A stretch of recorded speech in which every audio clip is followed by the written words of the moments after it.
Hi, Jack Canfield here with another segment of Talking About Success. My next guest is a speaker, an author, a host of her own radio show called The Jennifer Hammond Show. Gives away her name, Jennifer Hammond, on Sirius XM Radio. Started out in the real estate world for 20 years, and then now you're into speaking and training and hosting, and soon to have your own television show, I think, as well. Exactly. Doing really good work.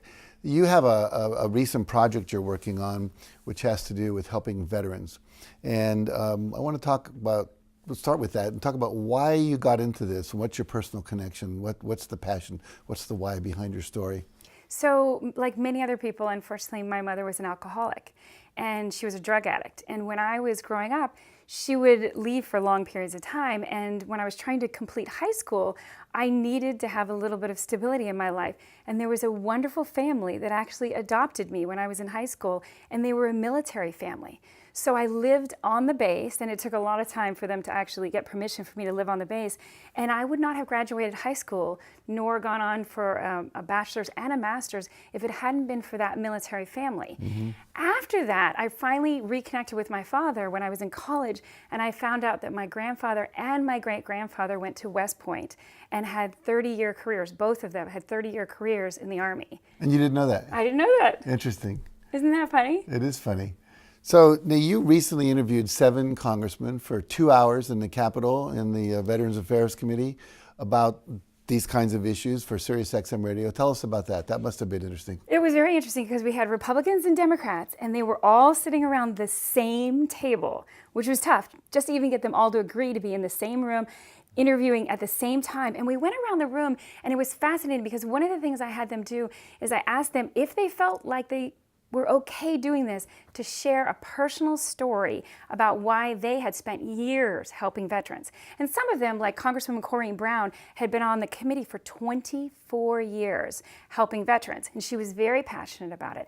And so her personal connection and her personal story was so important. And even before they would actually agree to be on my radio show and to come in here with all these other congressmen, they wanted to know my personal connection.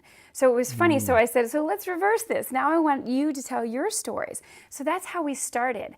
By the time we finished, the audience, we actually had eyes filled with water because some of the stories were so moving. And it was really interesting because so much we see on the news is of all the bad things that Congress is doing.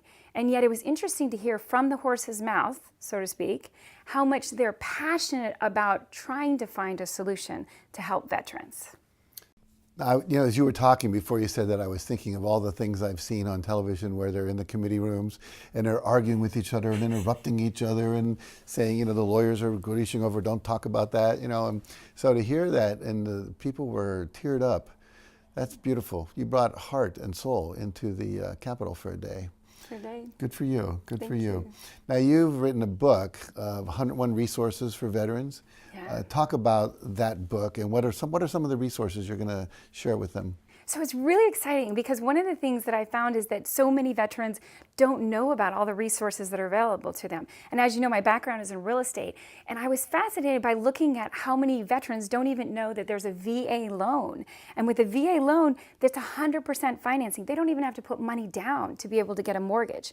So we're going to do everything from something that I think is so simple and everybody should know about it, to things like the USDA has a program that teaches veterans to become farmers and then helps them have either as a loan or as a grant get the farmland. Most veterans don't know that program exists. I didn't know that either.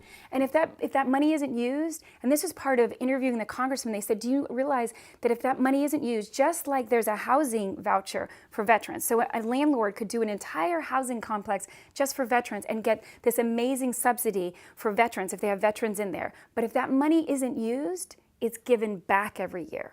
So every congressional district gets a certain amount of money, but it's given back if you don't actually get it to the veteran. So I was inspired to figure out a way, how can we make sure the veterans know what's out there? So all these resources are from nonprofits, and some of the nonprofits, as you know, with people who are coming back from war, unfortunately, they've gone through so much trauma. They're looking for a way to have the solutions to the trauma. And some of that can be as simple as writing their book, finding a way to get their story told. So some of the resources are, how can I find an author's coach who will help me get the story out of my head and out of my heart onto the pages, and maybe that will help other people. As well as there's nonprofits that will help a veteran with like art, or maybe horseback riding, or other ways to really help them kind of dust off the scars of war. I'm going to ask you a question. You've got all these veterans out there. And it's hard for me to believe that a veteran doesn't know there's a VA loan, because I watch television every day and there's all these loans, and there are banks that are just all designed for veterans and so on and so forth. So given that, how do you plan to get the book in their hands? Well, I'm so excited because it actually started by interviewing the congressman. When we were I've done quite a few shows now with the congressman, and one of the things they said, I wish there was a book. The congressman are one of the people who started asking. And I said, so if there were a book, would you distribute it? Now, the congressmen have said, I need to find corporate sponsors to pay for the book, but I have already 5 congressmen that have agreed. Once the book is actually in their hands, they will, both on a digital copy as well as a hardback copy, will distribute it to their constituents. Every time somebody asks about a veteran issue or how do they resolve an issue, if it's anything that could help them in the book, they're going to just give out the book. So we have the congressmen that are interested, but I've also talked to banks. I've talked to different corporations who are very interested in making sure that it goes out. I mean, I already have 7 corporate sponsors and the book hasn't been published. Good for you. Good for you. Now, I saw a statistic recently that 22 veterans a day commit suicide.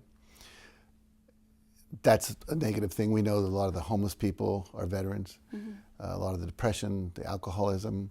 How do you see this book changing that? Well, one of the things I want to mention, because I think it's so often people think about the 22 a day are committing suicide. So today, 22 have died. That's a stat that was produced by the VA. Unfortunately, I've talked to a few psychiatrists that are in the VA and said that number is an absolute lie. That number is so low. That number is much closer to 200 a day. 200 a day. Not 22 a day. And I've heard that, of course, that's just from them specifically. That will not be a number that will be published. So it's a much more critical, I mean, not that 22 is acceptable, but any suicides are acceptable. And so one of the things that I've found is so often those suicides are also tied to what I was just saying. They need to come back from the trauma and get it, whatever their method of getting rid of that trauma is, they need to tell their story, do art, horseback riding, whatever it is. And I think the one thing that I'm so terrified of that they so often turn to is drugs. It's a psychiatric drug, and that's so terrifying to me because that is not the solution. It's not a drug solution for getting them back on their feet. But so often they don't know what resources they are. Sometimes they don't feel like they can get back into society. Like, for instance, one of the nonprofits that's in the book is called Hire a Hero. And what it does is it actually trains a veteran how to write their resume so they can translate from one language to another language, from the military language to the civilian language. What are their job skills? How can they work at whatever jobs? And Hire a Hero trains the companies on what they need to be looking for and what kind of procedures they should be doing to find the veterans to bring them into their companies. So we're looking at resources that will completely change their lives, because some reasons that those people are homeless, it might be because of a mental health issue, but it could also be because they couldn't find a job. They didn't know how to translate their skills into the civilian society. So I see this, it's a mission for me to get it out there, and I know every year it's going to need to be revised. And I know that at some point down the road it's going to end up turning into an app so that people can say, wait a minute, I see a veteran on the road. Instead of giving him $1 or instead of just looking the other way, I'm going to find a way that I'm going to give him a book, or I'm going to know down the street there's a place that'll help you get training, that'll help you get your resume together, that maybe be a homeless thing, so they're not sitting on the side of the road. It'll give people resources on how they can go into action so that we're not just talking about the problem, that we're actually doing something about it. Well, you're obviously very passionate about this. On a scale of 1 to 10, your passion's about 29. This is very good. Yeah. Now, you have a lot of different touch points about how people can get in touch with you with LinkedIn and Twitter and Facebook and your website. Tell people how to do that. So Jennifer H. Realty, we try to make it simple. So it's Jennifer H. for Hammond, and then Realty because it's 20 years in real estate. So that's for Twitter, for Facebook, and even my website is jenniferhrealty.com. My email, jenniferhrealty@gmail.com. All of that, we try to make that as simple as possible. And of course, on Sirius XM. Do you have a day or a time, or is it? Well, I do. Right now I'm on Saturdays, but it looks like they might be moving me to Sundays, and I do Wednesdays as well. So I'm on very often on Sirius XM. Of course, I have my own show. I'm often on other people's show, as well as if you go to SiriusXM.com/a podcast, you can go back and listen to at least 3 months of my old shows. All right, so we have an archive. Yes. Very good. Well, what a thrill to have you. Thank you very much for joining me. What a pleasure. All right, check it out, jenniferhrealty.com. Check her out on Sirius XM Radio when you're driving around in your car or on your computer.